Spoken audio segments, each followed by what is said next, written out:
Oke. Eh, saya nanti akan menyampaikan tentang desain penelitian dan pengumpulan serta pengumpulan data ya. Kalau pengolahan itu kan beda-beda ya. Nah, kita masuk dulu ke desain penelitian. Kita bahas dulu what-nya, apa itu desain penelitian. Desain penelitian itu merupakan blueprint atau cetak biru yang menentukan bagaimana penelitian kita akan dilaksanakan. Desain penelitian itu memaparkan apa, penelitian kita itu tentang apa, mengapa ini diteliti, dan bagaimana masalah ini akan diteliti. Jadi kalau pada proposal, desain penelitian itu ada di bab 3 metodologi penelitian gitu ya. Sekarang mungkin namanya metode ya. Next sepertinya akan balik lagi ke metodologi. Jadi metodologi itu cara cara-cara tentang metode penelitian yang kita lakukan. Jadi bagaimana penelitian kita dilakukan. Nah, jadi kalau kita bahas tentang bab 3 itu sebenarnya kita sudah tahu. Jadi kita sudah tahu nanti penelitian ini tuh bakalan dilakukan seperti apa sampai ketemu output gitu ya. Karena biasanya mahasiswa itu kalau sudah menentukan metodenya apa, mereka langsung munculkan itu di bab 3 metodenya ini. Tapi mereka tuh sebenarnya nggak tahu itu metodenya dipakainya seperti apa sampai ketemu output. Gitu ya. Jadi desain penelitian itu sampai mengetahui bagaimana masalah ini akan diteliti. Nah, ini adalah secara garis besar ya, bagaimana unsur-unsur pokok yang menyusun desain penelitian. Jadi kalau teman-teman lihat di situ sebenarnya desain penelitian itu dibagi menjadi dua bagian utama, yaitu konseptualisasi masalah dan juga metodologi. Kalau misalnya kita di proposal ada bab 3, ada 3 bab, yang bab 2-nya itu tinjauan pustaka. Sebenarnya tinjauan pustaka itu hanya mengkonfirmasi teori-teori yang kita pakai gitu ya. Tapi sebenarnya inti dari proposal yang akan biasanya dilihat itu adalah konseptualisasi masalah dan metodologi. Nah, bab 2 itu apa nggak dilihat, Bu? Ya, dilihat tapi hanya bagian tertentu kayak misalnya rincian metodenya itu seperti apa. Sudah lengkap belum rumusnya, misalnya kalau pakai rumus. Kemudian bagian state of the art misalnya. Penelitian-penelitian terdahulunya itu pakai punya siapa saja. Sebenarnya penelitian terdahulu itu kan juga kita pakai untuk menentukan kenapa sih penelitian ini kita ambil gitu ya. Atau kenapa metode ini kita pilih. Itu kan dasarnya dari penelitian-penelitian terdahulu.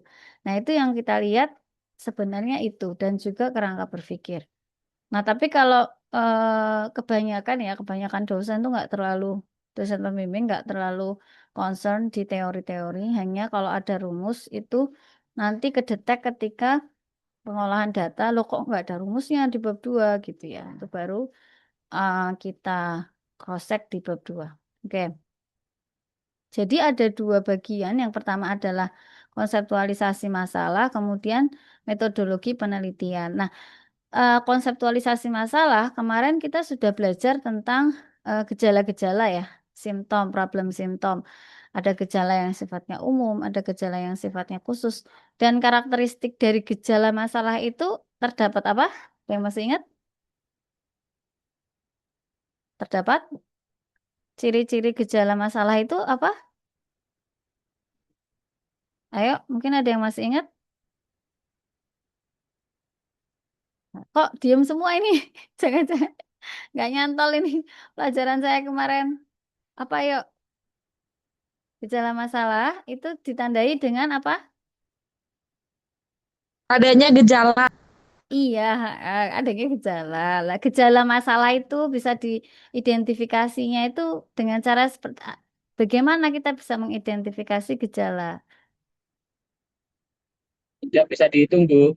Oke, oke lah, yang bisa dihitung atau ada datanya, gitu ya.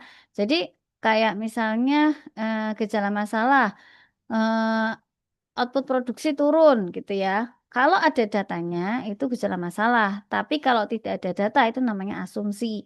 Ya, kemudian jumlah permintaan naik atau turun. Nah, itu gejala. Nah, biasanya kalau masalah kan turun ya, jumlah permintaan atau jumlah penjualan turun. Nah, ada datanya enggak? Kalau ada datanya itu gejala masalah. Itu berarti verified. Tapi kalau enggak ada datanya, itu asumsi. Asumsi itu seperti apa? Asumsi itu kalau bahasa psikologisnya itu overthinkingnya kita gitu. Jadi kayak kita itu berpikirnya itu terlalu berlebihan padahal sebenarnya enggak gitu. Jadi seperti masalah yang permasalahkan sebenarnya itu bukan masalah gitu ya. Nah, jadi kemarin kita membahas bahwa kalau di konseptualisasi masalah itu harus dijabarkan dulu gejala-gejalanya apa, gejala-gejala, kemudian mengerucut pada satu masalah yang akan kita simpulkan ya. Kemudian signifikansi penelitian ini penting ya. Signifikansi penelitian ini ditentukan oleh salah satunya juga adalah literatur artikel ilmiah yang kita rujuk gitu. Jadi apakah penelitian-penelitian yang penelitian-penelitian terdahulu itu sudah ada yang meneliti ini atau belum? Kemudian kalau sudah ada yang meneliti, mereka menelitinya sejauh mana?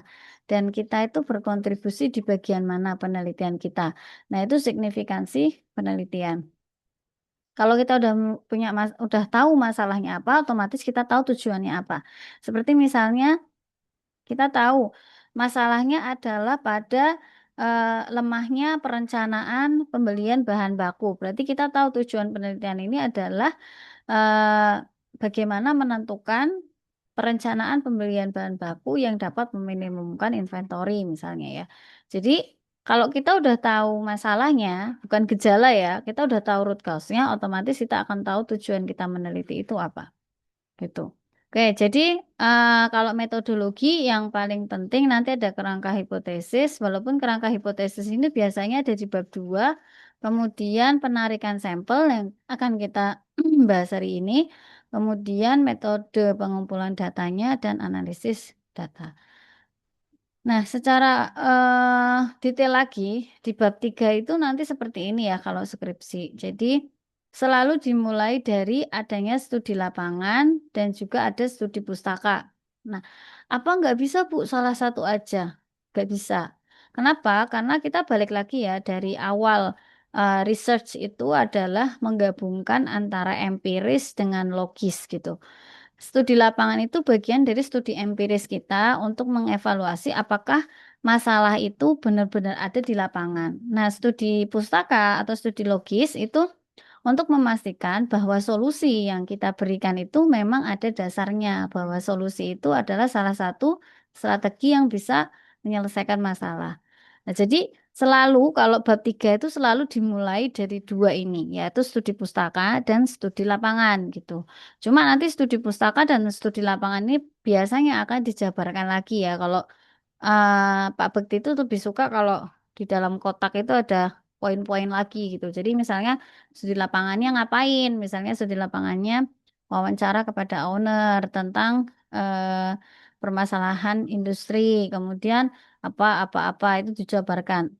Tapi kalau saya yang perlu dijabarkan itu sebenarnya cukup di bagian pengumpulan data, kemudian pengolahan dan analisis. Itu bagi saya yang sangat perlu untuk dijabarkan di diagram alirnya gitu. Nah, cuma kalau nanti ada di penjelasan di bawah itu dijelaskan juga bagaimana Anda melakukan studi lapangan, sejauh mana Anda mengorek gejala-gejala itu sampai akhirnya ketemu permasalahan gitu dijabarkan langkah-langkahnya atau proses yang dilakukan teman-teman itu seperti apa. Dari proses yang bagus itu nanti kita bisa dapat permasalahan yang benar gitu. Tapi kalau dari proses studi lapangan dan studi pustakanya aja itu udah jelek, ya pasti untuk dapat permasalahan biasanya langsung skakmat gitu ya. Kenapa kok ngambilnya masalahnya ini gitu.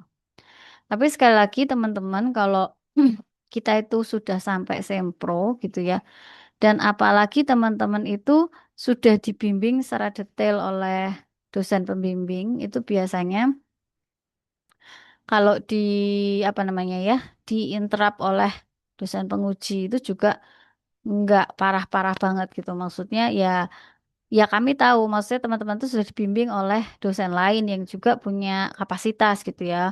Makanya kami juga enggak, dosen penguji itu tidak akan menuntut yang banyak. Beda kalau teman-teman itu nggak pernah bimbingan misalnya, kemudian tahu-tahu minta sempro atau minta ujian sidang. Nah itu biasanya dari pembimbing pun sudah tahu gitu ya, ini anak nggak pernah bimbingan Bu, tapi minta sempro atau minta sidang. Nah disitulah nanti kita dosen penguji itu biasanya meminta pertanggungjawaban. Kalau memang tidak mau dibimbing ya berarti Anda harus the best gitu, harus yang terbaik dong, karena merasa ya sudah mampu gitu kan. Itu ya teman-teman. Jadi ini langkah pertama, kemudian turun ke perumusan masalah. Ketika ada perumusan masalah, Pak tahu tujuan penelitian dan seterusnya. Kemudian nanti ada pengumpulan data. Nah, di pengumpulan data itu juga ada poin-poin yang perlu disampaikan di situ. Kayak misalnya ini dicontohkan pengumpulan datanya pakai apa? Pakai dokumentasi, foto, video gitu ya. Karena ini membahas tentang antropometri dan juga perancangan produk ya. Jadi dia dokumentasinya itu benar-benar foto video. Kemudian ada wawancara dan penyebaran kuesioner, data dimensi tubuh. Nah, itu disebutkan data apa. Kemudian, ya intinya data apa. Nah, data ini itu dibagi menjadi dua ya, teman-teman ya. Sama-sama teman-teman tahu nanti kayaknya, oh enggak ya. Yaitu ada data primer dan ada data sekunder. Harus tahu bedanya ya. Jadi kalau data primer itu bukan data pokok yang harus ada, bukan. Terus data sekunder adalah data pendukung, itu bukan. Karena ada yang menjawab gitu kalau pas sidang gitu ya. Nah, jadi data primer itu adalah data yang benar-benar dikumpulkan sendiri oleh si peneliti, yaitu mahasiswa. Jadi, datanya sebelumnya tidak ada di lantai produksi. Nah, kita yang meneliti secara mandiri. Contoh, eh, misalnya penelitiannya tentang human error. Bagaimana pekerja itu salah melakukan SOP, gitu ya. Kemudian melakukan analisis tingkat human error. Nah, kalau kita mau analisis tingkat human error, pasti kita harus punya data namanya data kejadian error. Nah, kejadian error itu kayaknya nggak apa perusahaan tuh nggak punya, nggak hampir semua perusahaan tuh nggak punya data itu. Datanya seperti apa? Jadi datanya tuh misalnya operator melakukan kesalahan, kita mantengin operator terus ya. Operator melakukan atau ada cacat, kemudian kita langsung lihat, oh ini ternyata salahnya di operator. Nah, kita langsung tanya ke operator saat itu juga, Mas, ini salah, kamu kenapa? Gitu misalnya. Terus nanti kalau misalnya dijawab, oh saya lupa Mas, gitu. Berarti itu karena lupa. Atau karena misalnya, oh iya Mas, aku sengaja, soalnya ben cepet gitu. Nah, itu juga beda lagi errornya. Jadi yang data seperti ini itu tidak ada di perusahaan dan harus dikumpulkan secara mandiri. Nah, itu namanya data primer. Nah, kalau datanya sudah ada, kita tinggal collect aja dan merapihkan data. Itu namanya data sekunder. Contohnya data apa? Contohnya data persediaan, ya. Perusahaan punya data persediaan bahan baku nih. Mungkin catatannya itu agak berantakan. Nah, kita rapikan di Excel kita. Itu namanya data sekunder, bukan primer. Ya, kita nyari emang, tapi datanya udah ada. Nah, itu namanya sekunder. Nah, di situ kalau kita udah pembimbing itu ya, kalau sudah tahu ini data primer, ini data sekunder, dan effort kalian untuk cari data itu segampang itu, maksudnya hampir semua data itu sekunder misalnya, sudah tersedia di lapangan, kalian tinggal ngolah. Itu harapan kami adalah effort kalian untuk mendapatkan sebanyak-banyak data untuk gejala masalah itu juga semakin lengkap gitu. Kenapa? Karena datanya lengkap gitu di lapangan. Beda kalau misalnya datanya semua primer gitu ya, harus cari sendiri, ngukur sendiri. Nah, untuk gejala masalah, oh cuma dapat satu data atau dua data, oh ya sudah nggak apa-apa karena memang di objek tersebut datanya susah diperoleh gitu, harus nyari sendiri, ngukur sendiri, dan ngukur itu kan biasanya sebulan ya. Jadi habis waktu penelitian hanya untuk mengambil data gitu, hanya untuk tahu masalah. Nah, itu kami sangat menghargai sih memang kalau banyak data primernya. Nah, jadi ini nanti kalau ada data primer dan ada data sekunder di bagian kotak ini itu dibagi menjadi dua ya. Yang atas nanti sebutkan data primernya apa, kemudian yang di bawah data sekundernya apa, gitu. Nah, kemudian ada tahap pengolahan data. Nah, di tahap pengolahan data itu yang diharapkan itu bukan menyebutkan metodenya ya, tapi merinci. Kalian tuh melakukannya gimana? Seperti misalnya ini ya. Awal dia itu menghitung dulu hasil kuesioner NBM. Setelah itu dia melakukan analisis OWAS. Setelah itu baru merancang alat bantu. Nah, jadi ada tiga tahap misalnya. Jadi kalau misalnya kita ngomongin perancangan produk, misalnya tidak langsung di tahap pengolahan data itu langsung ditulis perancangan alat bantu, enggak gitu. Jadi sebelum merancang alat bantu itu kan ada step-step yang harus dilakukan tuh terkait dengan data mentah yang kita punya. Nah, itu apa? Itu. Ya, jadi eh ini aja sebenarnya masih kurang satu step ya. Sebelum perhitungan OWAS tuh harusnya ada perhitungan sudut pada postur tubuh gitu. Harusnya ada tahap itu, tapi ini nggak ditulis. Jadi eh kita berharap kalau misalnya kalian itu sudah tahu step-stepnya, itu kalian berarti udah paham metodenya, kalian udah paham bab 4, tinggal apa namanya dilakukan aja bab 4-nya gitu. Cuman kalau kalian nggak tahu urut-urutannya pengolahan datanya nanti gimana di bab 4 ya pasti mumet gitu ya. Maksudnya bayanginnya itu mumet, kemudian analisisnya apalagi gitu. Nah, setelah pengolahan data masuk ke analisis dan interpretasi hasil. Nah, analisis dan interpretasi hasil ini fungsinya ya untuk melakukan analisis tingkat lanjut gitu ya tentang hasil yang kita udah dapat di bab 4. Nah, kalau bab 4-nya itu adalah merancang alat bantu, berarti di bab 5-nya isinya apa? Nah, itu contohnya ya, analisis level resiko dan tindakan setelah menggunakan alat bantu misalnya. Kemudian analisis potensi MSDS. Ini sebenarnya sama. Kemudian usulan rancangan alat bantu.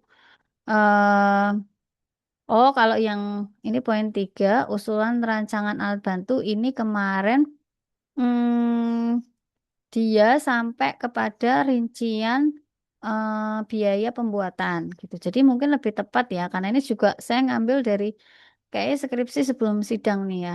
Jadi usulan rancangan alat bantu ini bisa diganti misalnya analisis perhitungan biaya pembuatan alat misalnya ya, atau analisis kekuatan alat gitu misalnya. Itu juga bisa. Nah, jadi analisis itu yang dianalisis apa? Yang dianalisis adalah hasil dari bab 4 dan lebih menjawab why questionnya. Kenapa sih gitu? Kenapa harus alat ini gitu? Itu kita jawab misalnya. Kenapa kok hasilnya ini gitu? Itu kita harus jawab. Dan biasanya di bab 5 itu ada analisis before after. Itu wajib ya. Jadi sebelum dan sesudahnya gimana gitu. Oke. Ini selesai. Sebelum saya lanjut ke materi yang kedua, tiga, mungkin ada pertanyaan? Ada yang mau ditanyakan terkait desain penelitian? Sudah menguasai semua ya? Halo? Halo? Ini ada orangnya enggak ya? Ada Bu. Ada, Bu. Ada. Nunggu. Gimana? Sudah paham? Sedikit-sedikit Bu. Sedikit tuh, jangan sedikit dong. Biar banyak ditanyain coba yang belum paham. Oke, kalau nggak ada ya berarti saya lanjut. Ya, tadi sudah desain penelitian. Nah, sekarang kita fokus ke bagaimana cara mengumpulkan data ya. Nah, yang akan saya bahas di sini itu bukan pengumpulan data untuk penelitian-penelitian yang sifatnya eh, murni kuantitatif. Kalau murni kuantitatif itu kan penelitiannya ya datanya sudah tersedia ya, artinya tinggal kita kumpulkan selesai gitu, pengumpulan datanya selesai gitu. Nah, yang saya bahas sekarang ini adalah untuk pengumpulan-pengumpulan data yang dia menggunakan kuesioner ya. Nah, ada beberapa penelitian yang dia menggunakan kuesioner untuk mengumpulkan data primer gitu ya. Nah, ada beberapa poin yang perlu saya sampaikan terkait kuesioner ya.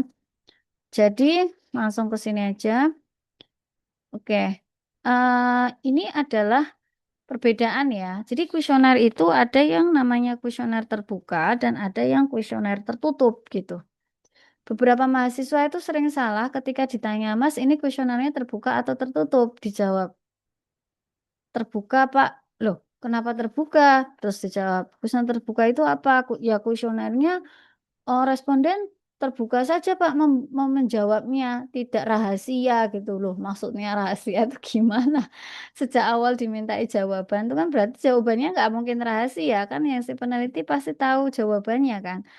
Terus kalau misalnya peneliti itu membuka jawaban keluar, ya bukan juga, karena kuesioner itu kan hanya untuk kepentingan pengumpulan data dan boleh responden itu tidak mencantumkan identitas gitu ya. Kita lihat di sini. Jadi ada 4 komponen inti kuesioner ya, ada subjek, ajakan, petunjuk pengisian kuesioner, dan ada pertanyaan. Tetapi ingat pada subjek itu kita boleh hidden, sangat boleh hidden namanya, tapi jangan hidden karakteristiknya. Misal kita mau meneliti tentang pengguna motor listrik misalnya. Nah, kalau namanya di hidden boleh, tapi karakteristik si responden jangan kita hidden kayak misalnya dia pendidikan terakhir apa, tinggalnya di mana, misalnya kemudian penghasilan berapa, itu jangan di hidden gitu.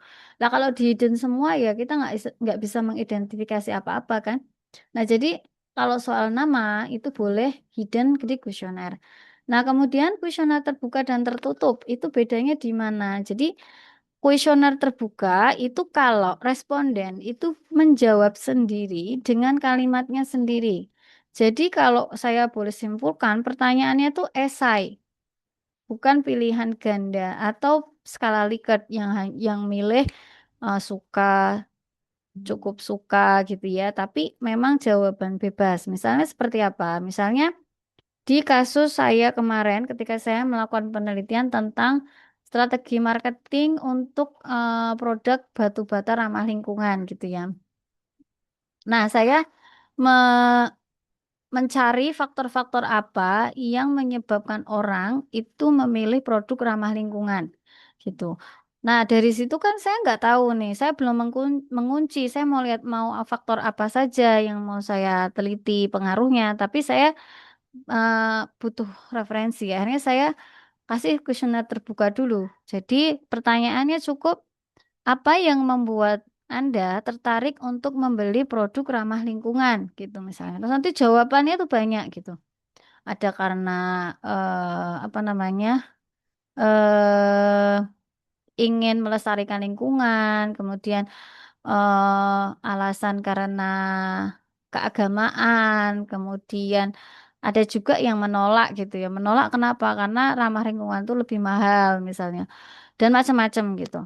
Nah, eh, pertanyaan saya juga bisa berlawanan seperti misalnya Anda kena alasan Anda memilih produk ramah lingkungan apa atau alasan Anda menolak membeli produk ramah lingkungan itu apa? Nah, itu dua dua pertanyaan itu bisa saya ringkas poin-poinnya untuk menemukan, oh ternyata ada beberapa faktor yang mempengaruhi preferensi konsumen memilih produk ramah lingkungan. Nah, dari faktor-faktor tersebut, akhirnya saya buat kuesioner tertutup tadi. Kuesioner tertutup itu nanti mereka tinggal jawab aja setuju, tidak setuju, sangat setuju, begitu ya. Biasanya ada skalanya 4 sampai 5. Nah, yang kayak gini itu beda ya teman-teman. Dan biasanya kalau kita di teknik industri hanya pakai kuesioner terbuka itu nggak bisa. Jadi kuesioner terbuka itu hanya pengumpulan awal yang harus dilanjutkan ke kuesioner tertutup. Kenapa? Karena kuesioner terbuka itu tidak bisa dihitung. Ya, tingkat preferensinya nggak bisa dihitung. Kalau kita sudah pakai skala Likert, satu jawaban itu ada skornya. Gitu ya, misalnya jawabannya adalah tidak setuju, cukup setuju, setuju, sangat setuju misalnya. Nah, setiap jawaban tuh ada skor 1, 2, 3, 4. Nah, karena ada skor atau ada angka, maka kita bisa menghitung tingkat preferensinya itu seberapa besar gitu ya. Nah, makanya kalau di teknik industri ditanya kuesionernya Kadang kami suka iseng gitu ya, maksudnya udah jelas nggak bisa cuma pakai kuesioner terbuka, tapi kadang kami tuh suka nanya, ini kuesioner terbuka apa tertutup? Ya pasti jawabannya kan minimal cuma tertutup lah. Tapi kalau ada plus terbukanya kan itu berarti pelengkap ya. Oh ternyata bikin kuesioner tertutupnya dia itu ada behind-nya. Jadi ada kuesioner terbuka yang mendasari gitu kan itu nilai plus. Nah, jadi teman-teman harus paham bedanya itu di mana ya. Jadi kalau kuesioner tertutup jawaban sudah disediakan dan responden tinggal memilih jawaban yang sesuai dengan diri mereka gitu. Kemudian berdasarkan jawaban yang diberikan, maka kuesioner dibagi menjadi dua, yaitu kuesioner langsung, responden memberikan informasi tentang pribadinya, atau kuesioner tidak langsung, responden memberikan informasi tentang orang lain gitu. Jadi ada kuesioner yang memang kita itu tidak bisa langsung bertanya kepada responden yang kita sasar gitu. Jadi eh, terutama kalau misalnya membahas tentang kasus-kasus yang misalnya autis gitu ya, atau misalnya gangguan kejiwaan gitu. Nah, kita biasanya menanyakan itu kepada keluarga, keluarga yang akan menjawab kondisi si yang sakit itu berdasarkan pertanyaan-pertanyaan yang kita buat gitu ya. Jadi kalau kita biasanya ya kuesioner langsung gitu ya, bukan kuesioner tidak langsung. Oke. Nah, ini jenis-jenis kuesioner saya nggak perlu jelaskan. Plus minus kuesioner saya juga nggak perlu. Skala penilaian. Nah, skala penilaian ini biasanya kalau kita pakai SPSS itu masukin ya. Skalanya apa? Nominal kah? Ordinal kah? Interval kah? Nah, ini teman-teman perlu pahami. Skala nominal itu apa? Jadi skala nominal itu bisa dibilang itu skala angka gitu ya. Eh, tapi angka ini tuh ada mutlak, ada nol mutlak. Nol mutlak itu maksudnya angkanya tidak boleh di bawah minus. Ya, misalnya nih, kalau jenis kelamin pria disimbolkan dengan angka satu, kemudian jenis kelamin wanita disimbolkan dengan angka dua. Ini angkanya nominal gitu. Tapi kalau case-nya kayak tinggi badan, itu apa? Tinggi badan itu termasuk nominal. Kenapa? Karena nggak ada tinggi badan minus satu gitu ya. Cuman kalau penelitiannya misalnya suhu tubuh atau suhu tubuh nggak bisa. Suhu ruangan misalnya, suhu ruangan itu kan mungkin atau suhu lingkungan itu bisa minus kan. Misalnya minus 2 atau kalau di salju sana bisa minus 15 misalnya. Nah, maka kita nggak bisa pakai skala nominal karena itu nggak menerima angka minus gitu. Terus kita pakai apa gitu ya. Jadi kita pakai biasanya skala interval. Di skala interval itu kita bisa pakai angka minus, gitu ya. Nah, eh, kemudian yang paling penting kalau skala ordinal itu menunjukkan tingkatan ya. Jadi ada SD kelas 1, kelas 2, kelas 3 sampai kelas 6 itu mempunyai arti tingkatan tertentu. Tapi kalau tadi misalnya laki-laki satu, perempuan dua, itu tidak berarti tingkatannya satu pria lebih baik dari wanita itu enggak. Jadi itu nominal aja. Tapi kalau udah ada tingkatannya, semakin ke sana itu semakin jelek atau semakin besar angkanya itu semakin bagus, itu pakainya skala ordinal. Itu nanti kalau di statistik itu akan berpengaruh ke analisis statistiknya ya. Jadi salah menginput skala itu bisa salah dalam mendapatkan hasil analisis. Jadi skala ini penting banget teman-teman memahami pakai skala apa ya. Nah, yang paling sering dipakai itu adalah skala Likert kalau untuk kuesioner ya. Skala Likert itu apa? Skala Likert itu adalah skala yang bisa mengukur sikap, mengukur pendapat dan persepsi seseorang. Jadi sifatnya abstrak, tapi kita nominalkan gitu. Kayak misalnya pendapat, persepsi, setuju atau tidak setuju, suka atau tidak suka itu. Dan ini skala Likert itu bukan ya atau tidak ya teman-teman, tapi eh, ada tingkatannya lagi gitu ya. Jadi misalnya ini tidak sangat tidak baik satu, tidak baik dua, ragu-ragu tiga, baik empat, sangat baik lima gitu ya. Nah, biasanya kalau pakai skala Likert kayak gini tuh yang menjadi pertanyaan adalah kenapa pakai ragu-ragu gitu. Nah, teman-teman juga harus perhatikan sama penelitian teman-teman sendiri. Kalau teman-teman itu masih mempertimbangkan jawaban ragu-ragu, maka boleh pakai 5 skala. Tapi kalau jawaban teman-teman itu cenderung yes or no, gitu ya, penting atau nggak penting, maka jangan pakai angka ragu-ragu atau apa ya, ragu-ragu itu kayak kalau kita terserah aja sih gitu ya, jawabannya apapun saya nggak ngaruh gitu. Nah, itu nggak bisa. Contoh misalnya terkait dengan apa ya, persepsi terhadap stunting misalnya. Kita nggak butuh orang yang nggak punya justifikasi stunting itu penting atau enggak ya. Kita hanya butuh orang yang bisa menjustifikasi kamu peduli nggak sama stunting gitu ya. Berarti kita cuma butuh jawaban setuju, tidak setuju, setuju, tidak setuju, sangat tidak setuju, setuju, sangat setuju gitu ya. Jadi jawabannya nggak ada yang tengah-tengah gitu. Yang boleh pakai tengah-tengah itu yang apa? Misalnya kalau yang tengah-tengah itu misalnya yang berkaitan dengan em, apa tuh namanya psikologi psikologi kerja misalnya kayak kepemimpinan gitu ya. Apakah pemimpin mempengaruhi kinerja seseorang? Itu misalnya pertanyaannya adalah pemimpin dapat meningkatkan semangat saya ketika saya diberikan pekerjaan yang banyak. Nah, itu bisa boleh aja jawabannya misalnya nggak yakin sih bisa apa enggak itu boleh. Artinya ya mungkin dia juga nggak bisa mengatakan sepenuhnya iya dan sepenuhnya enggak karena eh, ya antara tadi dia mm, kadang mungkin berefek, kadang ya nggak berefek gitu ya. Jadi itu sangat boleh. Nah, jadi teman-teman kalau menentukan skala Likert-nya 4 atau skala 5 itu harus punya dasarnya gitu ya. Nah, kuesioner itu biasanya setelah kita dapat data itu wajib diukur, dianalisis dua, yaitu menggunakan reliabilitas dan validitas gitu. Kalau menggunakan, ini saya teorinya ya, di sini teknik-tekniknya manual ini. Tapi kalau misalnya teman-teman itu menggunakan alat SPSS yang paling minimal sih. Itu teman-teman langsung udah ketemu nilai alfa Krombanes alfa. Biasanya kita ngelihatnya dari Krombanes alfa kalau misalnya kita menguji reliabilitas. Reliabilitas itu apa sih? Kita tadi belum ini ya. Reliabilitas itu adalah tingkat kepercayaan hasil pengukuran. Reliabilitas pada dasarnya adalah sejauh mana hasil pengukuran itu dapat dipercaya.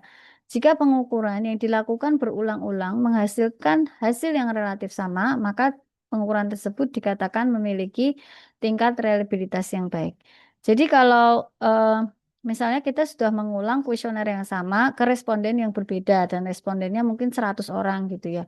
Tapi ternyata dari 100 orang itu jawabannya kok aneh-aneh gitu. Mesti tingkat variasinya tinggi gitu. Nah, itu bisa jadi nanti reliabilitasnya kurang dari standar ya. Standarnya kan 0,6 nilai Krombanes alfanya.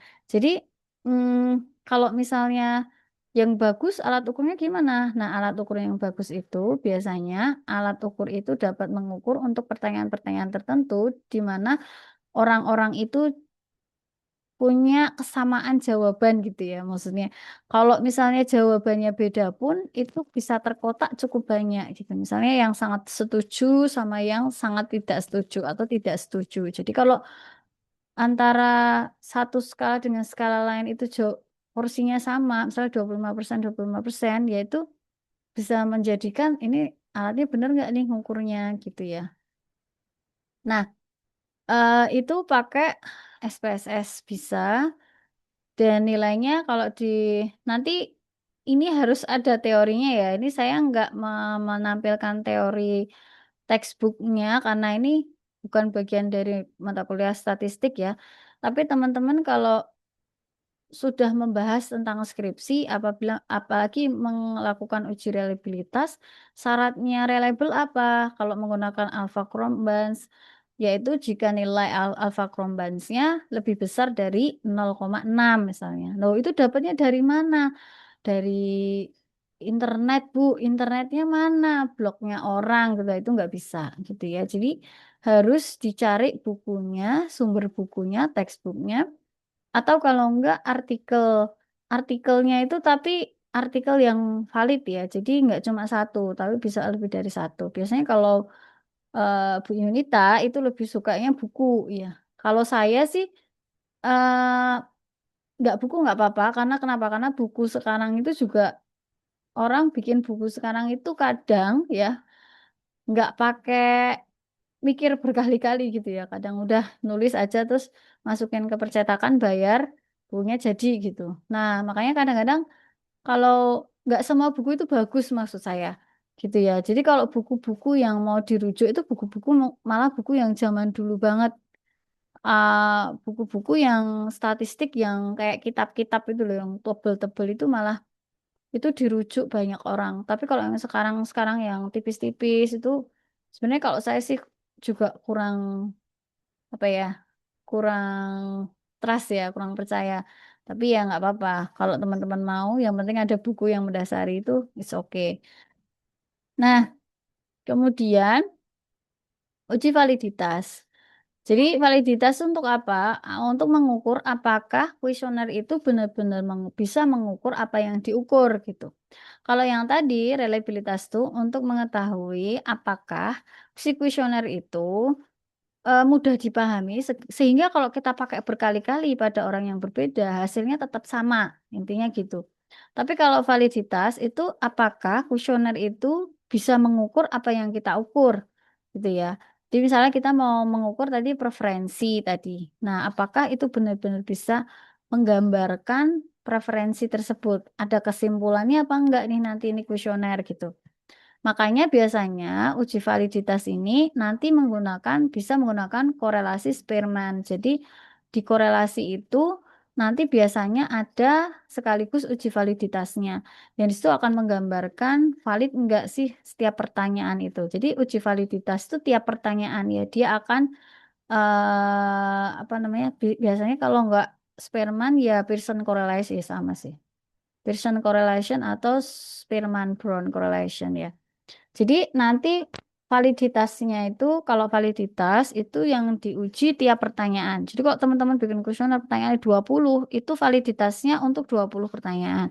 Nah, pernah ada penelitian yang setelah diuji validitas, ternyata ada dua pertanyaan dalam kuesioner yang tidak valid gitu. Loh, terus gimana Bu kalau tidak valid gitu? Ya kalau tidak valid berarti solusinya ketika kuesioner itu sudah diisi oleh responden yang cukup banyak, misalnya ada 100 responden taruhlah. Tapi kok masih belum valid itu pertanyaan, berarti pertanyaan tersebut harus dihapus. Tuh. Atau ya, dilihat kalau pertanyaannya itu dihapus, ada nggak pertanyaan lain yang bisa mewakili maksud dari pertanyaan yang dihapus tadi? Kalau nggak ada, berarti ya otomatis harus cari data lagi gitu. Cari data lagi dengan memperbaharui pertanyaannya. Mungkin pertanyaan ini susah dipengerti gitu ya, sehingga orang tuh nggak bisa menyimpulkan kondisinya jika ditanya dengan pertanyaan seperti itu gitu ya. Nah, kalau misalnya ada pertanyaan lain yang bisa menggambarkan pertanyaan yang kehapus tadi ya berarti nggak usah gitu ya. Dan teman-teman ketika teman-teman itu membuat pertanyaan tanpa didasari dari kuesioner terbuka gitu ya. Jadi langsung aja nih faktor-faktor yang mau saya bahas misalnya adalah faktor kepemimpinan, faktor lingkungan kerja, kemudian faktor reward and punishment misalnya. Nah itu misalnya tiga faktor itu mau dibuat kuesioner. Nah itu nggak bisa kita buat kuesionernya ngasal. Ngasal tuh maksudnya wes tak gawe dewe pertanyaannya itu nggak bisa. Jadi harus berdasarkan juga poin-poin dari peneliti pendahulu gitu. Lebih bagus lagi cari referensi yang bisa memuat pertanyaan pada kuesionernya. Biasanya itu ada di tesis, disertasi atau mungkin skripsi. Tapi kalau di artikel jurnal itu jarang menyebutkan pertanyaan kuesionernya apa. Biasanya yang disebutkan adalah faktor-faktor yang mempengaruhi kepemimpinan atau faktor-faktor yang mempengaruhi lingkungan kerja misalnya. Nah, itu faktor-faktor itu kita buatin pertanyaan gitu. Itu boleh. Tapi kalau enggak ada landasannya, ya itu enggak bisa. Kita langsung bikin pertanyaan sendiri, pakai kreativitas sendiri, pakai ChatGPT suruh bikinin tuh apalagi enggak bisa ya. Jadi memang harus berdasarkan referensi. Oke, ini untuk yang kuesioner. Nah, saya langsung lanjut dulu ya, yang materi satunya yaitu tentang mana tadi? Sebentar, kuesioner.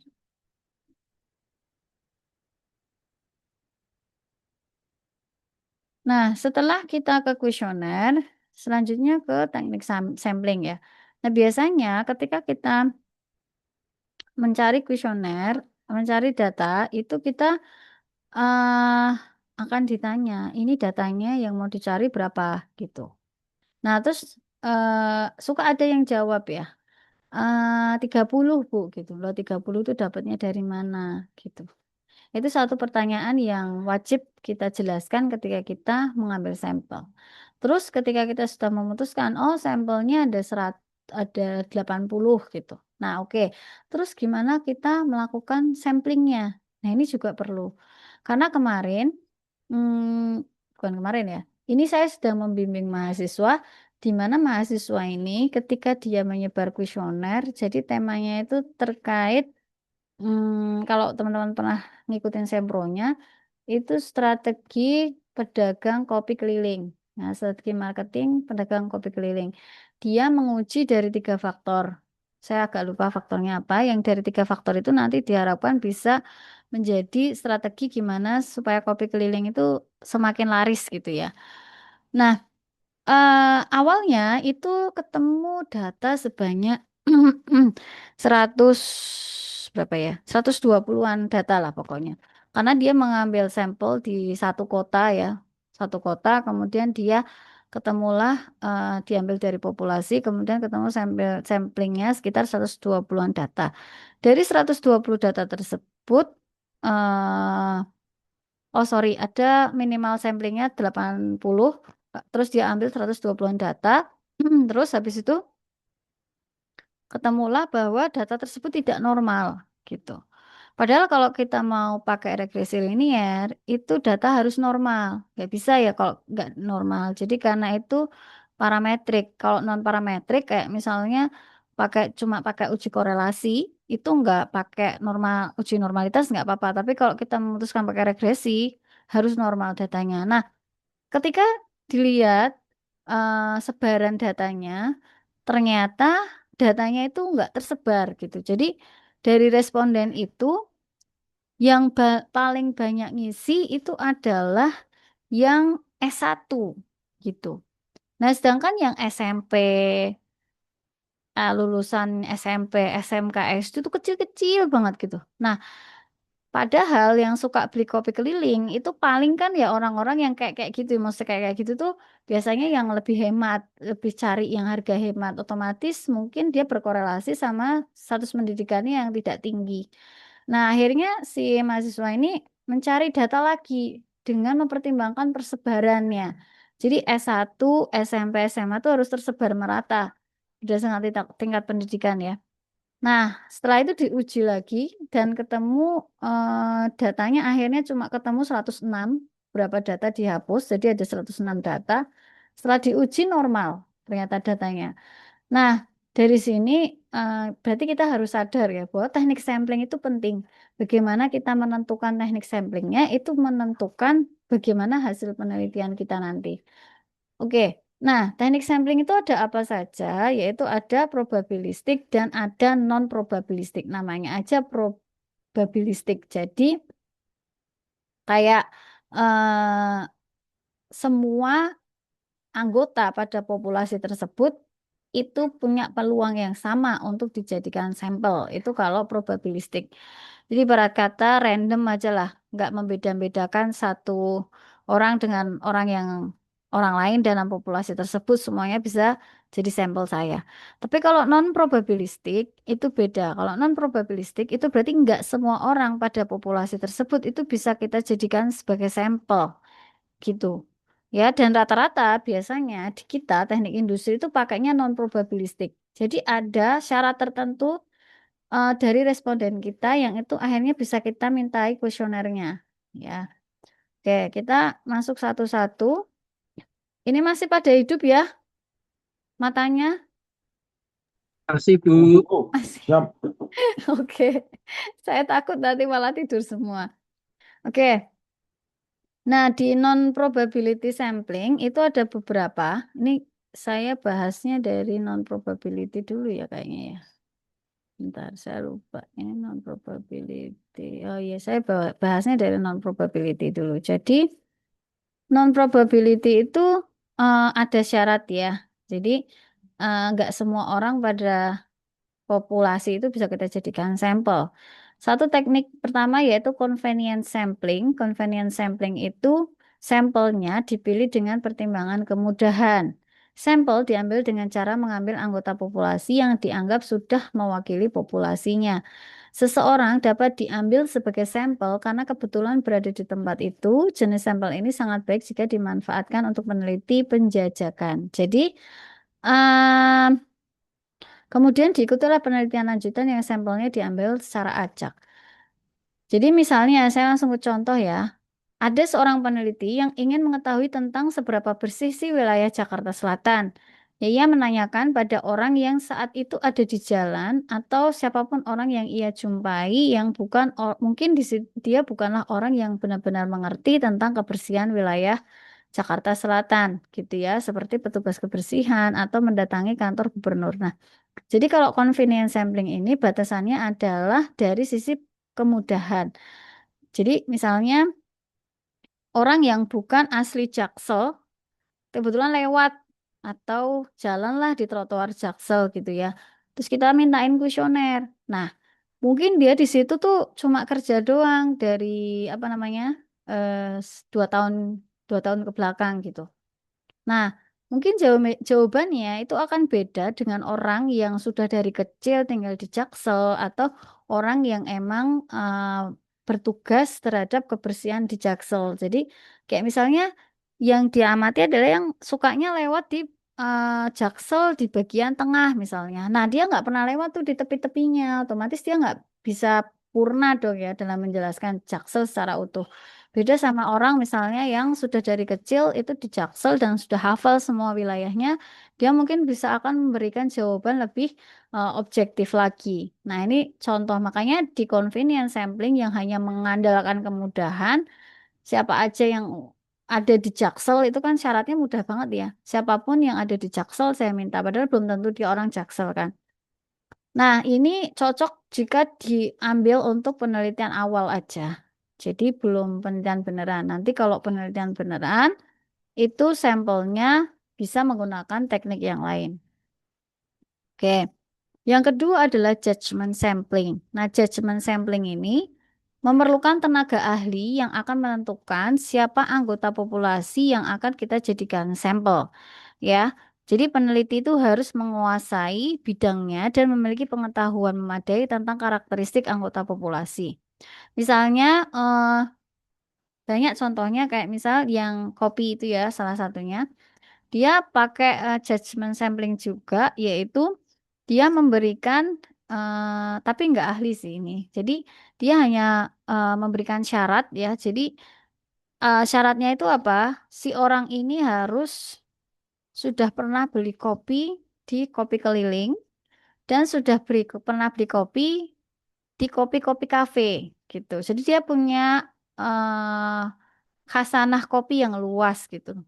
Dan kemudian sudah berapa lama dia mengkonsumsi kopi gitu. Kalau udah baru-baru aja misalnya baru sebulan 2 bulan suka kopi terus kita tanya iyo itu nanti nilainya menjadi tidak objektif. Tapi kalau orang yang sudah lama suka kopi, dia sudah banyak membandingkan jenis kopi dalam hidupnya menikmati kopi, pasti dia akan lebih objektif dalam memberikan penilaian. Jadi kita sometimes memerlukan tenaga ahli ya untuk menentukan siapa sih syarat-syarat responden yang bisa kita pakai gitu. Syaratnya apa aja. Nah, itu biasanya nanti bisa ditampilkan di kuesionernya. Jadi kalau misalnya, kalau nggak ditampilkan ya nggak apa-apa, kita tanyai aja sebelum kita ngasih kuesioner. Misalnya, Mbak pernah ini belum? Udah berapa kali atau berapa lama? Oh baru bentar ya, berarti nggak usah gitu. Kalau udah lama berarti kita kasih gitu. Nah mungkin dalam kuesioner yang perlu kita tuliskan adalah misalnya terkait kopi tadi sudah berapa lama menjadi penikmat kopi. Nah itu bisalah kita kasih di situ pertanyaan angkanya ya, yang mewakili karakteristik responden. Nah, teknik ini dianjurkan untuk dipakai pada kondisi apa? Yang pertama, kondisi di mana probability sampling tidak dapat digunakan sama sekali. Probability sampling itu yang random tadi ya, siapapun responden dianggap sama aja karakteristiknya dan mereka memiliki kecenderungan yang mirip. Nah, itu nggak bisa. Jelas nggak bisa ya. Kayak dulu juga pernah ada yang membahas tentang kosmetik ya. Kosmetik itu lebih-lebih lagi. Jadi kalau kosmetik itu kan tergantung sama tipe perempuan ya. Apakah perempuan ini suka berkosmetik atau enggak. Kemudian jenis kosmetik yang biasanya dipakai apa. Yang herbal, yang alami atau non alami gitu ya. Nah itu kan banyak sekali prasyarat dari responden. Dan itu sama sekali nggak bisa pakai yang probability sampling. Kemudian ukuran sampelnya bisa sangat kecil yaitu kurang dari 20, tapi tidak menyarankan ya. Bisa kurang dari 20 kalau misalnya respondennya memang benar-benar susah untuk disari ya karena misalnya syaratnya sangat ketat. Itu bisa kita pakai judgment sampling. Kemudian yang ketiga, peneliti yang memiliki pengetahuan dan penguasaan memadai terhadap topik yang dihadapi sehingga dapat dijamin bahwa sampel yang diambil benar-benar representatif terhadap populasinya.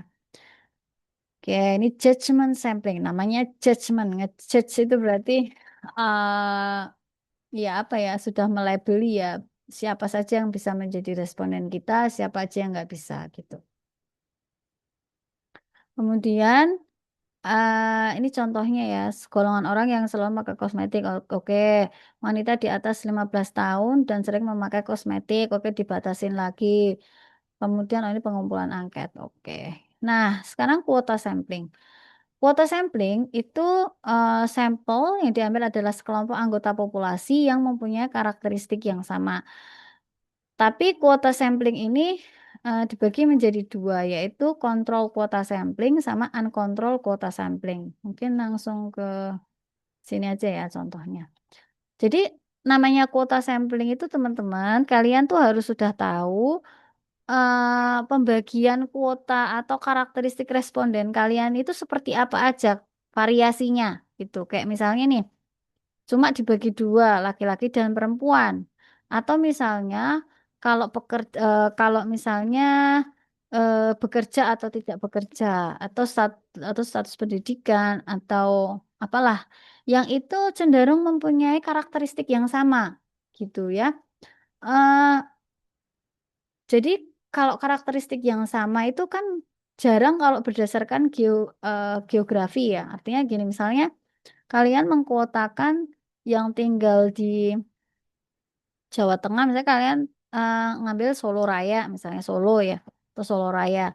Nah, kalian jadikan Karanganyar itu misalnya satu satu karakteristik sendiri, Klaten satu karakteristik sendiri, Sragen karakteristik sendiri. Nah, itu kalau kalian mengkotakkannya berdasarkan geografi itu, berarti kalian menganggap bahwa satu kota, satu Sragen itu karakternya sama gitu, mirip banget. Nah, satu Karanganyar itu juga karakternya sama. Nah, kayak gini itu harus didasari dengan referensi sekali lagi. Kenapa kok kita bisa bilang bahwa orang Sragen misalnya rata-rata tidak suka kuliah misalnya. Nah, itu kan harus ada risetnya gitu. Apa benar sih karakteristiknya mirip seperti itu gitu.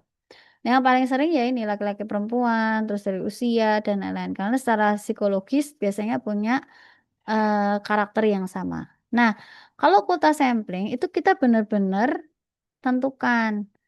Kalau laki-laki mau kita berapa respondennya, perempuan berapa. Nah, ini kejadian sama yang mahasiswa saya tadi, karena dia nggak ngasih kuota pada karakteristik respondennya, akhirnya nggak normal datanya. Nah, ketika dia kasih nggak dikasih kuota juga, tapi kira-kira kalau pie chart dibikin pie chart itu respondennya itu udah hampir rata aja di apa bidang status pendidikannya, akhirnya merepresentasikan hasilnya itu terhadap populasi gitu. Kan kalau kita banyak S1-nya kan nggak bisa kita pakai. Kenapa? Karena yang beli kan nggak cuma S1, ya kan? Kalau kita cuma banyakin yang di lulusan SMP juga nggak bisa, karena nggak dominan SMP. Jadi kita juga nggak tahu kan sekarang yang dominan tuh yang mana respondennya. Jadi karena kita nggak tahu pembeli dominan sebenarnya itu yang mana, maka kita ratakan saja gitu ya. Nah, itu bisa diratakan. Kemudian dari status pekerjaan. Nah, ini lokasi 50 responden untuk masing-masing kota. Nah, ini juga bisa tapi dengan catatan satu tadi ya. Benar-benar bisa dipastikan karakteristik tersebut itu pada satu kota itu cenderung sama gitu ya. Kayak misalnya kalau penelitiannya cuma berhubungan sama fashion misalnya atau rasa makanan misalnya, oke lah, jelas-jelas beda rasa makanan di Solo Jogja sama rasa makanan di Pantura misalnya. Yang satu manis, yang satu asin. Oke, itu punya karakteristik menonjol yang memang kita mungkin secara referensi kita cari juga ada gitu referensinya. Nah, itu bisa dipakai. Itu ya, itu namanya kuota sampling. Kita memberi kuota pada eh, apa namanya? Pembagian tadi ya anggota sekelompok anggota populasi yang punya karakteristik yang sama. Kemudian ada snowball sampling. Kalau snowball sampling itu dari satu jadi dua, dua jadi banyak gitu ya. Karena dia modelnya gini. Misalnya saya ngasih kuesioner ke kalian, ya. Kalian jumlahnya 19. Nanti dari kuesioner yang saya kasih ke kalian ada pertanyaan. Apakah kalian memiliki teman yang juga eh, satu karakter dengan Anda misalnya? Atau kalau saya penelitiannya tentang kuliah misalnya, saya akan ada pertanyaan, apakah Anda punya teman yang juga kuliah sambil kerja misalnya. Nah, kalau ada nanti saya diizinkan untuk minta eh, HP-nya misalnya. Nah, itu saya sebar ke situ. Jadi dari 19 itu saya punya target 19 kali 2 lagi. Jadi punya 38. Dari 38 nanti punya lagi dan jadi banyak banget gitu. Dari situ kita ya nggak terlalu effort untuk nyari target responden karena si target yang pertama kita dapetin tadi itu akan merekomendasikan temennya untuk jadi responden kita juga. Cuma yang kalau seperti snowball sampling ini sih biasanya ya kita perlu memberikan apa ya kayak tanda kasih gitu ya ketika mereka ngisi kuesioner kita karena biasanya kan mereka juga menjaga privasi teman-temannya nggak mau berbagi kontak dan lain-lain ya. Jadi biasanya begitu dan kalau nggak percaya sama kita biasanya ya nggak mau gitu ya. Oke, itu namanya snowball sampling ya. Jadi dia mentargetkan juga tidak semua orang yang eh, bisa menjadi responden kita gitu. Oke, systematic sampling. Systematic sampling itu yang seperti apa? Ini teknik pengambilan sampel berdasarkan urutan dari anggota populasi yang telah diberi nomor urut. Misalnya nih, kita eh, mau sampel berdasarkan berat badan seseorang misalnya. Dari populasi tersebut, misalnya, dan ini biasanya populasinya nggak terlalu banyak ya. Misalnya kita punya populasi itu satu kampus misalnya. Satu kampus itu eh, bisa kita urutkan, misalnya kita urutkan dari yang berat badannya paling kecil ke berat badan yang paling besar. Nah, lalu kita beri nomor urut tuh 1 sampai 1000 misalnya. Nah, nanti kita ambil mereka-mereka yang di nomor ganjil kita jadikan responden. Yang di nomor genap kita jadikan responden. Jadi pilih salah satu. Nah, ganjil genapnya ini sebenarnya bukan random, karena kan kita sudah mengurutkan. Berarti kita akan mendapatkan proporsi yang ada di berat badan kecil sampai yang dia punya berat badan besar. Kita punya persebaran datanya gitu. Cuma karena tadi kita sudah urutkan ya, jadi untuk memudahkan aja secara sistematik samplingnya ya udah ambil yang data yang di nomor ganjil atau kita kasih kuesioner ke data yang di nomor-nomor genap misalnya. Itu ya. Jadi punya urutan cara pengambilan sampling berdasarkan sistematikanya. Oke. Nah, kemudian yang selanjutnya adalah probability sampling. Nah, ini yang semua anggota populasi itu dianggap sama dan punya kesempatan yang sama untuk dijadikan responden. Yang paling gampang tuh simple random sampling ya. Jadi ngacak aja lah semuanya bisa kita sampling gitu. Kayak misalnya eh apa namanya pengguna BBM misalnya ya siapa sih yang nggak pakai BBM misalnya ya mulai dari Pertalite, Pertamax kan nggak mempermasalahkan dia pakai Pertalite, Pertamax atau eh, biosolar misalnya ya udah pokoknya kalau dia udah pakai Pertamina pasti dia bisa jadi responden kita. Nah sekarang siapa yang nggak pakai Pertamina gitu kan ya berarti itu bisa pakai simple random sampling. Kemudian dan saking randomnya kita juga bisa menggunakan undian untuk memilih siapa yang bakal jadi responden kita. Stratified random sampling itu teknik sampling di mana dapat diadakan kelompok-kelompok atau tingkatan dari populasi yang akan diambil sampelnya. Populasi dibagi ke dalam subgrup yang dibuat strata. Strata dibentuk berdasarkan atribut atau karakteristik seperti pendapatan, tingkat pendidikan, gitu ya. Nah, ini mirip sama yang tadi, cuma kalau yang ini itu ada stratanya. Kalau yang tadi kan kayak misalnya laki-laki, perempuan, kemudian kota, gitu kan nggak ada strata. Tapi kalau ini kayak tingkat pendapatan, tingkat pendidikan, gitu ya itu ada stratanya dan setiap strata itu kalau di sini perlu ada data pendahuluan tentang populasi dan variabel yang digunakan untuk stratifikasi perlu diketahui jumlah individu pada setiap strata. Jadi eh, masing-masing strata itu jumlahnya berapa. Nah itu nanti baru kita ambil. Nah, ini juga nggak dikasih kuota ya, beda sama kuota tadi. Kalau di kuota mungkin kita langsung pos-poskan nih, misalnya SMP berapa, SMA berapa. Tapi kalau stratified random sampling, yang penting semua strata itu kita punya sampelnya, gitu. Mungkin kalau misalnya SMA lebih banyak daripada yang SD, ya kita nanti ngacak aja, maksudnya yang penting sampel kita yang banyakin aja SMA dibanding SD-nya. Tapi berapanya itu nggak kita kuotakan, gitu ya. Kemudian cluster sampling itu seperti ini, teman-teman. Saya langsung ke gambar aja. Jadi, misalnya ini di daerah-daerah. Nah, kita langsung ambil daerah yang terserah aja kita mau ambil daerah yang mana. Terus di tahap satu kita ketemu nih, misalnya daerahnya itu adalah yang A ini,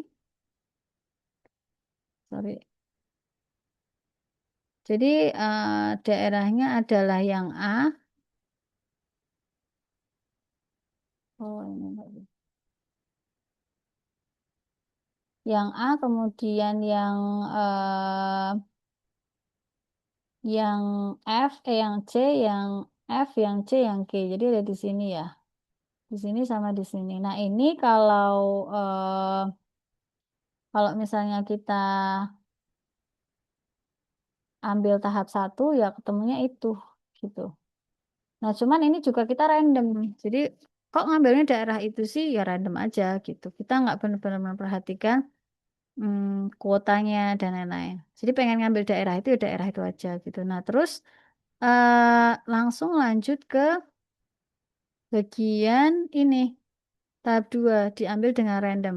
Setelah kita menentukan daerah mana yang mau kita ambil secara random, berapa jumlah yang mau kita ambil di masing-masing daerah itu juga random juga gitu.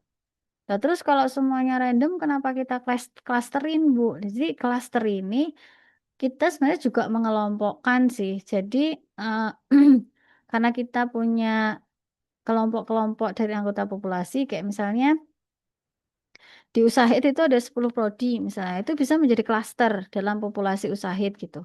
Nah, kalau saya mau ambil prodi yang mana itu kalau berdasarkan cluster sampling saya random aja ya udah prodi ini misalnya. Tapi kalau kita ngomongin tentang kuota sampling nggak bisa semua itu rata gitu. Masing-masing semuanya diambil aja 10 10 10 gitu atau 20 20 20 misalnya. Nah, itu bedanya di situ. Jadi emang dia main cluster gitu ya. Dia ngambilnya random, semuanya random lah gitu.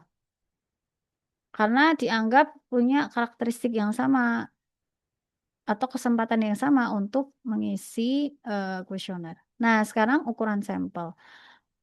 Tadi ya, berapa sih sampel yang harus kita ambil? Umumnya, semakin heterogen anggota populasi, semakin banyak sampel yang dibutuhkan. Ya, teman-teman ya. Jadi kalau populasi itu banyak anggota yang heterogen beragam, itu biasanya nanti sampelnya juga banyak. Gitu. Yang perlu diperhatikan bahwa banyaknya sampel harus melebihi jumlah dari variabelnya. Oke. Nah, sekarang kita yang pertama ini adalah dari pendapat Slovin ya. Yang paling sering dipakai itu pendapatnya Slovin ya. Kalau Slovin itu rumusnya memang seperti ini. Jadi dia hmm, pakai ukuran populasi. Jadi teman-teman kalau teman-teman pakai Slovin itu harus tahu populasinya berapa. Misalnya kalau teman-teman pengen tahu tadi ya preferensi orang-orang yang minum kopi di Solo misalnya. Nah, itu juga harus tahu berapa sih jumlah orang yang mengkonsumsi kopi di Solo itu. Nah, kadang kita itu nggak tahu kayak gini tuh apa namanya berapa angkanya gitu. Kalau jumlah penduduk di kota Solo mungkin kita bisa dapat angkanya. Tapi kalau berapa orang di kota Solo yang mengkonsumsi kopi kan kita nggak tahu. Padahal itu adalah populasi. Maka rumus ini nggak bisa dipakai. Jadi rumus Solovin itu hanya untuk perhitungan yang kita tahu betul berapa populasi dari target kita gitu ya. Nah, ini ukuran sampelnya N, kemudian tingkat ketelitian. Tingkat ketelitiannya itu biasanya ya 2 sampai 5%. Nah, ini ada beberapa pendapat. Sebenarnya ini bukan pendapat yang ada lagi pendapat yang lain kayak misalnya dihitung dari jumlah variabel ya. Jadi misalnya variabelnya kalau kita melakukan apa namanya penelitian tentang hipotesis itu ada minimal juga berdasarkan jumlah pertanyaan. Misalnya kita meneliti 3 variabel. Maka jumlah pertanyaannya minimal 3 kali 3 ya, atau 9. Nah, kalau jumlah pertanyaan kita 9, itu berarti respondennya berapa? Itu juga ada perhitungannya ya. Jadi ini saya menggunakan teori-teori yang umum aja. Misalnya pendapat Gay and Gill tahun 92 ya artikelnya. Jadi apabila penelitiannya merupakan penelitian deskriptif, ukuran sampel itu sekurangnya 10% dari total elemen populasi. Deskriptif itu hanya untuk mengetahui rata-rata, terus standar deviasi, modus min, median gitu ya. Itu deskriptif. Jadi itu hanya bisa lah kalau cuma begitu sekurang-kurangnya 10%. Jadi nggak boleh kurang dari 10%. Jadi kalau populasinya 1 juta atau 300.000 penduduk, berarti ya 10%-nya. Ya, 10%-nya berarti berapa? 1.000 gitu. Jadi karena ya banyak, karena cuma penelitian deskriptif. Nah, kemudian kalau penelitiannya bersifat korelasi, ya melihat hubungan satu faktor dengan faktor independen terhadap dependen, maka sekurang-kurangnya 30. Ini sebenarnya rule of thumb sih. Rule of thumb itu coro gampangnya gitu. Kalau di dunia statistik itu ada, yaitu namanya rule of thumb. Jadi aturan yang sebenarnya itu nggak baku, tapi seringnya bisa dipakai untuk kondisi-kondisi yang terpepet. Terpepet itu kalau misalnya kita nggak dapat responden sesuai yang kita inginkan, susah sekali mencari responden, itu bisa sekurang-kurangnya 30 gitu. Tidak kurang dari itu ya. Kemudian apabila penelitiannya merupakan penelitian derajat perbandingan, maka ukuran yang direkomendasikan adalah 30. Oke, ini juga sama. Kemudian apabila penelitian merupakan eksperimental berkelompok, maka ukuran sampel adalah 15 per kelompok. Jadi kalau eksperimental sampling itu misalnya kita mau eh, meneliti ya kelompok yang misalnya kita meneliti orang-orang yang menggunakan eh, HP tipe Samsung sama HP iPhone misalnya.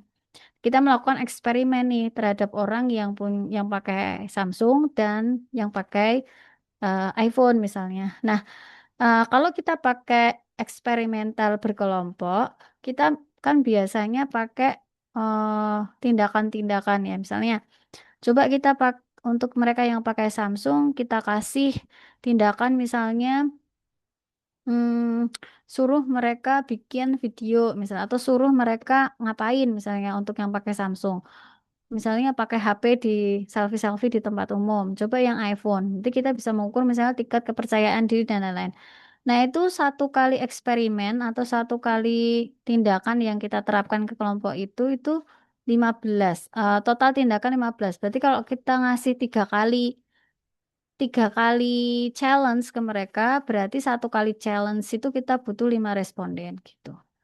Ya, ngerti ya maksudnya. Jadi intinya sih 15 per kelompok itu berarti diulang sampai 15. Tapi kita punya 15 data lah per kelompok. Jadi kalau ada 2 kelompok, berarti kita punya 30 data. Kalau kita 3 kelompok, berarti ya 45 data dan seterusnya. Gitu ya. Oke, jadi itu. Lalu kalau teman-teman ada selain ini, ada juga cara mendapatkan, saya belum update ya ini. Kemarin ada teman-teman yang mereka menemukan beberapa metode untuk menghitung jumlah sampel dan itu nggak pakai populasi. Itu juga ada, tapi nggak saya masukkan ke sini karena yang saya pahami dari statistik dasar itu biasanya cuma ini saja. Itu di luar ini nggak ada. Mungkin itu sudah advance sekali statistiknya. Jadi mereka pakai itu. Oke, dari sini mungkin ada yang mau ditanyakan tentang materi yang saya sampaikan. Silakan. Saya sangat senang loh kalau ada yang bertanya. Yuk, ayo teman-teman. Silakan bertanya loh. Ini saya menyemangati untuk bertanya. Yuk, sudah paham belum? Nanya Bu, Ya. untuk penentuan nilai ya Bu ya, yang Hmm? tadi pengambilan kuesioner tertutup sama terbuka. Mm-mm. Kalau yang terbuka kan tadi infonya isai ya Bu ya, untuk menentukan itu Ya. mengarahnya nilainya bagus apa jelek gimana ya Bu ya. Kalau yang tertutup kan pasti sudah kita ketentukan ya, kasarannya baik, sangat baik, itu kan udah terukur. Cuma kalau untuk Mm. yang isai itu gimana ya Bu, konsennya nanti? Oke. Ya, terima kasih pertanyaannya. Jadi kalau eh, tadi saya sudah sampaikan kalau yang terbuka itu memang tujuan kita menyebar kuesioner terbuka itu baru untuk mendapatkan faktor-faktor yang pengen kita teliti lebih lanjut. Jadi kita memang belum menilai apa-apa di kuesioner terbuka itu. Mungkin kalau kita mau menilai ya hanya sebatas berapa orang sih yang menjawab ini, yang menjawab jawaban yang sama itu ada berapa, yang menjawab jawaban yang ini, yang enggak banyak jawaban yang mirip itu berapa. Jadi kita memang belum menilai apapun. Hanya mungkin kita bisa clustering aja jawaban-jawabannya apa gitu. Nah, untuk menilai jawaban ini nanti untuk keputusan kita mengarah ke apakah berkorelasi dengan faktor dependen tertentu itu nanti dilanjutkannya di kuesioner tertutup. Nah, di kuesioner tertutup itu nanti kita benar-benar dapat angka yang bisa kita uji di SPSS, di Smart PLS gitu ya. Atau kalau kita mau pakai apa namanya?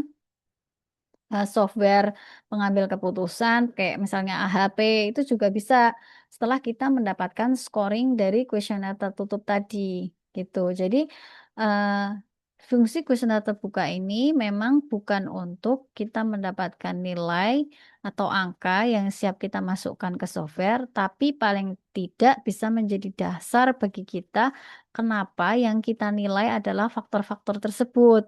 gitu. Karena itu Pak biasanya juga akan ditanyakan gitu.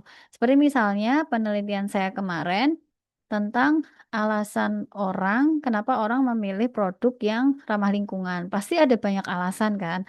Nah, tapi akhirnya nggak semua alasan itu saya ambil gitu. Saya hanya mengambil alasan-alasan yang 7 terbesar atau 5 terbesar yang akan saya teliti. Ya, itu nggak masalah juga.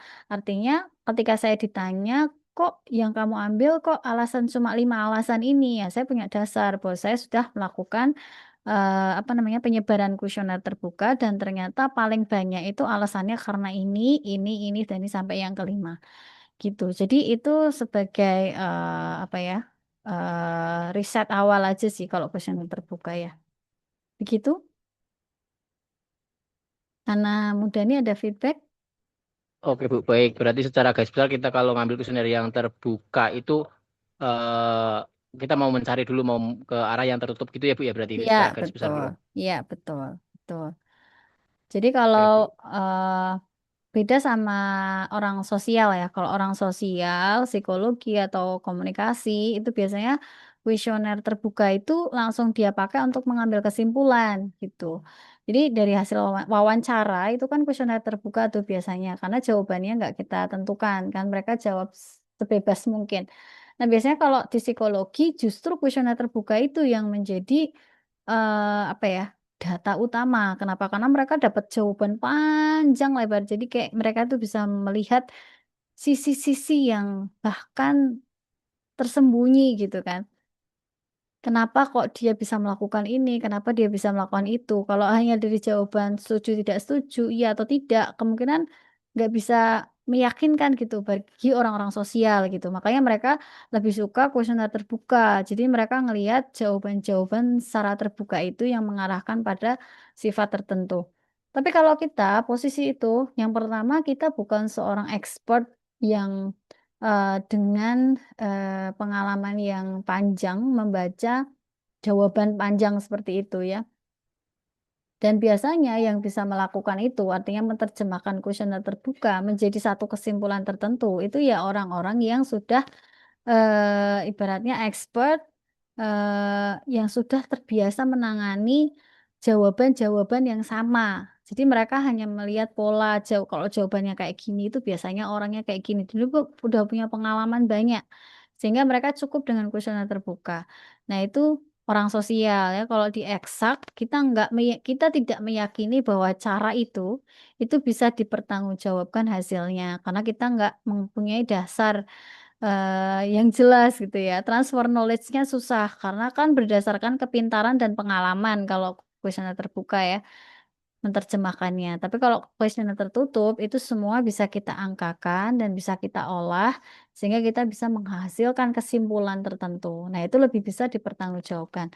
Dan semakin ke sini kalau kita ngelihat semua hasil survei yang pakai kuesioner itu semuanya pakai dasar kuantitatif, bukan kualitatif gitu. Jadi memang sekarang itu eranya semua diangkakan gitu. Jadi untuk mendapatkan kesimpulan tertentu kita ngelihat angka-angka, bukan kata-kata semata gitu ya.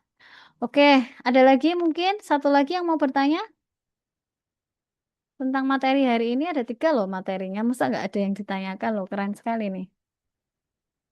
Ada? Paham semua? Halo? Ini pada hidup nggak sih ini orang-orangnya? Ada Bu. Ada ya? Cuma anak muda ini aja nih Pak Ana yang jawab nih. Iya Pak Santo itu udah open cam tuh mau tanya nggak Pak Santo nih Mas Santo nih? Enggak ya? Oke, kalau nggak ada ya sudah berarti siap ya untuk minggu depan UTS ya mata kuliah ini. UTS-nya adalah esai ya, cuma nanti kemungkinan saya akan membuat skema mengerjakannya itu via Zoom. Jadi saya memantau langsung bagaimana teman-teman mengerjakan di kertas masing-masing. Jadi saya bisa mengawasi dan semuanya nanti on cam ya. Jadi tidak ada yang off cam, tidak ada yang di perjalanan juga. Jadi memang menyiapkan waktu untuk mengerjakan secara tertulis gitu. Nanti hasilnya difoto dan dikirim ke saya.